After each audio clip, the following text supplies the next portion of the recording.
श्रीवत्साङ्गितमातकौस्तुभमणिच्छायारुणं कारणं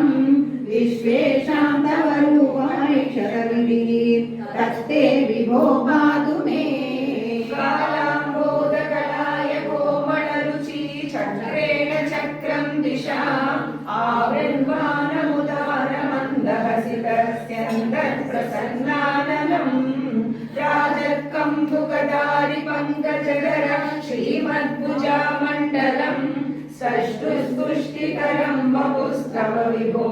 मद्रोगमुद्वासयेत् दृष्ट्वा संहृत संभ्रमः कमलभूमो त्वत्पादपादोरुहे हर्षावेशमसंवरो निपतितः प्रीत्या कृतार्थी भवन् जानास्येव मनीषितं मम विभो ज्ञानं तथा पारय द्वैताद्वैतभवत्स्वरूपपरमित्याचष्ट संहां भजे